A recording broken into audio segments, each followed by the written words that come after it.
François, quel grand honneur. Je suis très heureux. Merci d'être venu d'aussi loin pour me voir. Oui, merci de m'avoir invité, Monsieur le Président. Alors, dites-moi, François, comment va votre cheville? Ma cheville? J'ai appris que vous avez été blessé. Elle est guérie? À vrai dire, on joue toujours plus ou moins blessé, quoi qu'il arrive. Ah oui. Dans le sport comme dans la vie, hein? Oui, monsieur. Mais asseyez-vous. Et mettez-vous là. La lumière de face me fait mal aux yeux. Madame Britz, vous êtes la lumière qui illumine mes jours. Oui, monsieur. Madame Britz, je vous présente François Pinard, capitaine des Springboks. Puis-je vous servir, monsieur? Non, si vous me permettez, je le ferai moi-même. Merci infiniment, Madame Britz. Comment aimez-vous votre thé, François? Avec du lait, s'il vous plaît. Les Anglais nous ont apporté beaucoup de choses, y compris le rugby. Mais le thé l'après-midi est sans nul doute la meilleure. Tenez. Merci, monsieur.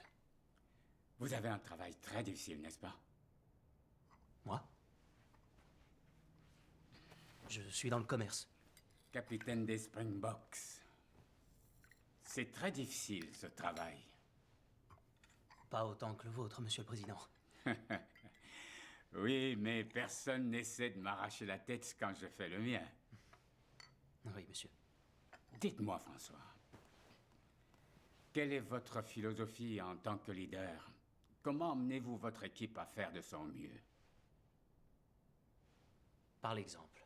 J'ai toujours dirigé en montrant l'exemple, monsieur. Oh, c'est bien. C'est ce qu'il faut faire. Mais comment les amener à faire mieux que ce qu'ils croient être capables de faire? Ça, c'est très difficile, je trouve. Par l'inspiration, peut-être. Comment peut-on être inspiré et poussé vers l'excellence quand on n'a pas d'autre choix? Comment peut-on stimuler tous ceux qui nous entourent? J'ai tendance à penser que c'est en puisant dans le travail des autres. Sur Robben Island, quand les choses allaient très mal, j'ai trouvé l'inspiration dans un poème. Un poème? Oui, de l'époque victorienne. Que des mots. Mais ils m'ont permis de rester debout quand ma seule envie était de me coucher. Mais vous n'avez pas fait tout ce chemin pour entendre un vieil homme tenir des propos qui n'ont pas grand sens. Non, au contraire, Monsieur le Président. Ça a beaucoup de sens pour moi. Le jour d'un grand match international, dans le car qui nous conduit au stade, personne ne parle. Ah oui. Tous les joueurs se préparent. Oui. Mais quand je nous estime prêts, je demande au chauffeur de mettre une chanson. Une que j'ai choisie, que l'on connaît tous. On écoute les paroles tous ensemble. Et ça nous aide. Je me souviens lorsque j'ai été invité en 92 aux Jeux Olympiques de Barcelone. Tous les spectateurs dans le stade m'ont salué avec un chant. À l'époque, l'avenir, notre avenir, semblait très sombre. Mais écouter ce chant, avec les voix de milliers de personnes venues du monde entier, m'a rendu fier d'être sud-africain. Cela m'a donné l'envie de rentrer chez moi et mieux faire. Cela m'a permis d'exiger beaucoup plus de moi-même. Puis-je savoir quel était ce chant, monsieur? Eh bien, c'était Nkosi Sikelele Africa.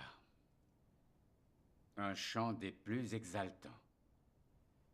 Nous avons besoin d'inspiration, François. Parce que si nous voulons bâtir notre nation, nous allons tous devoir dépasser nos propres attentes.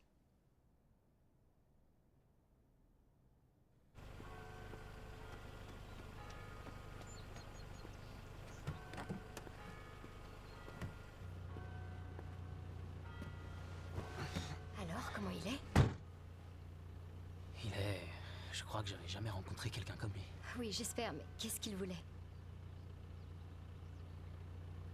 De quoi est-ce qu'il a parlé?